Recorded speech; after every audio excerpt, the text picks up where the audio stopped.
In this second of our Contested Collection Spotlight series, we will look at how both the Mato Grosso and Macushi peoples of South America have historically fought off the exploitation of their culture and lands by slave traders, prospectors, settlers, farmers, and expeditions of exploration in search of lost civilizations. Within our South American collections, we have a number of items that were used by the indigenous people of the area. Towards the back of our World Stories gallery, you can see on display a small group of hairpins decorated with multicoloured feathers. These have been worn by female members of the Mato Grosso Indians. The Indians are an indigenous group inhabiting an area 1,000 miles north of Paraguay. Also on display in the same area of our gallery is a small flute which is made from a jaguar bone. This was previously belonged to the Macushi people. It has 3 small finger holes, and attached to it are woolen strings and tassels with coloured feathers. It was acquired by the museum from an ethnographic and antiques dealer in London. The Macushi are an indigenous people living in the borderlands of southern Guyana, northern Brazil, in the state of Roraima, and an eastern part of Venezuela. I decided to select these 2 objects to focus on for this session, as they can both tell us about what it was like to be an indigenous tribe in South America, both historically and during the 21st century, and we'll hopefully have a look at some of the challenges that these people fight to maintain their culture and homes. Let's have a closer look. So what do we already know about the nature of indigenous communities in South America? There were once an estimated 2,000 tribes and nations inhabiting in what is now the country of Brazil. This was prior to the European contact with the region in 1500, when the indigenous people lived as semi-nomadic tribes surviving on hunting, fishing and migrant agriculture. The Macushi indigenous group live in the borderlands of southern Guyana, in northern Brazil and in the eastern part of Venezuela. They live in villages linked by tracks and paths, and their houses are built around a central courtyard. They believe in the life principle, in which life comes from the sun, and they also believe that they discovered the tree of life. During the 18th century, people from outside of Brazil came into the Macushi territory and established mission villages and farms. This sadly resulted in the native Macushi people having to relocate. More recently, the Brazilian government have helped the Macushi to set up schools and hospitals, as well as campaigning for the recognition of their land rights. The Rikbaktsa people are an indigenous group from the Mato Grosso area who have rights to 3 indigenous lands totalling about 400,000 hectares. Here you can see an image of a headdress made from feathers, fur and cotton that was used by the Rikbaktsa and which dates to the 20th century. Maintaining their traditional music, rituals and dress have been particularly important to this group, as they have served as a unifying element in the face of contact with the outside world. The Rikbaktsa undertake hunting, fishing, gathering and agriculture, which are ritualized in their ceremonies throughout the year. Unfortunately, epidemics of influenza, chickenpox and smallpox reduced the original population by 3/4. This led to the loss of most of their indigenous land. The children of the Rikbaktsa families were taken to be raised with other indigenous children far away from their homes.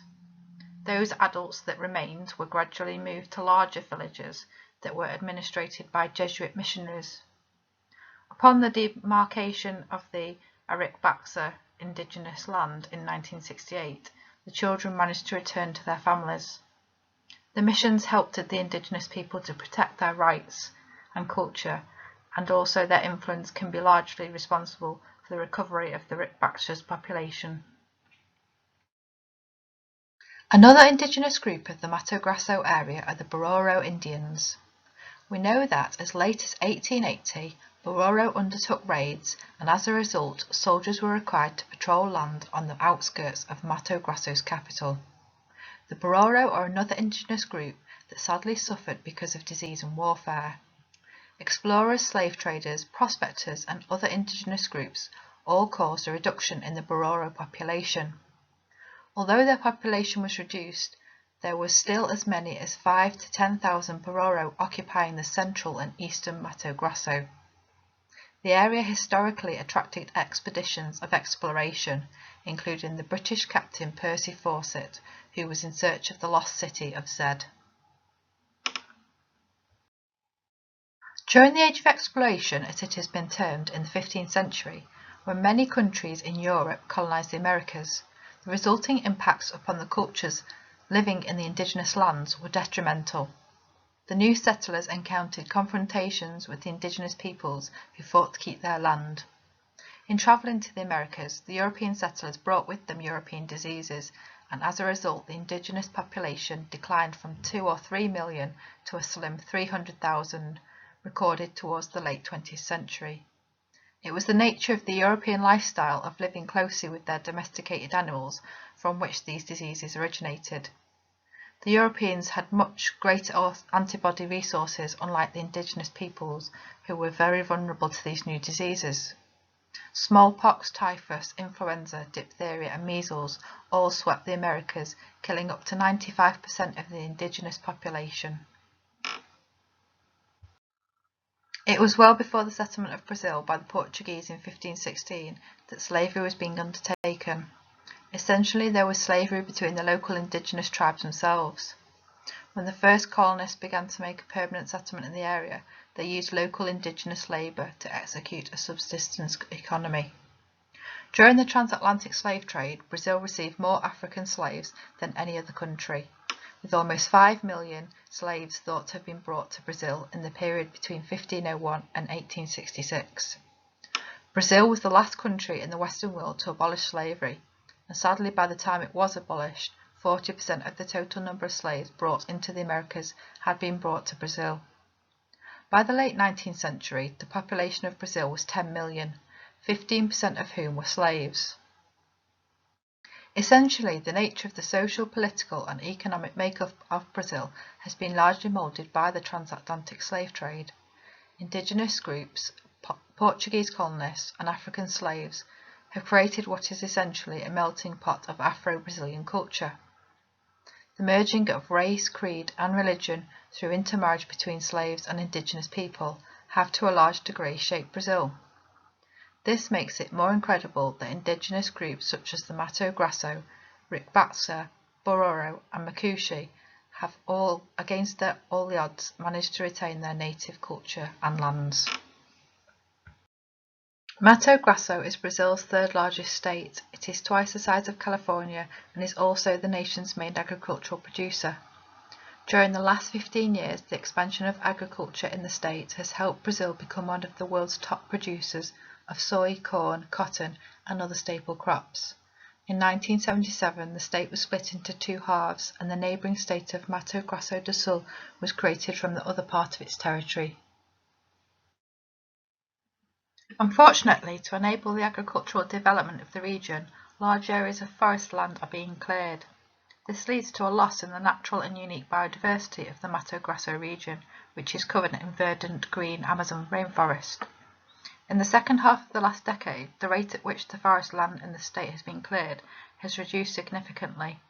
In 2005, the government of Brazil said that 48% of Amazon deforestation that took place in 2003 and 2004 occurred in the Mato Grosso region.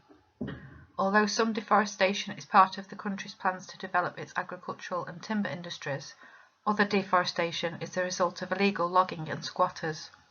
The Brazilian government uses satellite images to detect illegal deforestation. Because the forest is so large and is difficult to access, the satellite images can provide an initial alert that tells officials where to look for illegal logging. Brazil is one of the top agricultural producers and exporters. It is one of the largest extents of tropical rainforest and home to around 15 to 20% of the world's biodiversity. The Mato Grosso area environment is largely influenced by the Gran Chaco, the Amazon rainforest, Meridional Brazil forest, Atlantic forest, Cerrado and semi-deciduous forests. There is therefore a definite need to balance the agricultural economy with the protection of the environment. Quite worryingly, research suggests that more than 4.5 million hectares of the natural vegetation in Mato Grosso has been removed. Brazil is considered to have some of the greatest biodiversity of any country on the planet. It has the most known species of plants, freshwater fish and mammals. This diversity is partly due to the size of Brazil and its great variety of ecosystems. Sadly, the country has seen a massive economic and demographic rise in the last decade. There has been extensive logging in the nation's forests, particularly the Amazon, destroying areas of rainforest the same size as countries each year. This is also coupled with the animals and plants that inhabit these areas. Research suggests that climate change over the next decade may cause food production in key agricultural regions in Brazil to decline by up to 13%. Changes in rainfall and temperature affect not just whether crops are abundant at harvest, but also whether they live that long. Mato Grosso supplies 10% of the world's soybeans. Research suggests that an increase in a temperature of 1 degree Celsius in the Mato Grosso area will lead to a 9 to 13% reduction in soy and coin production. Thank you for listening to today's contested collection session. We hope that you found it interesting. In the third session, we will look at a glass spearhead, otherwise known as a Kimberley point. The spearhead has been shaped from a piece of glass bottle and was probably made by an Aboriginal person using a water-worn pebble and a sheep bone. We hope to see you next time.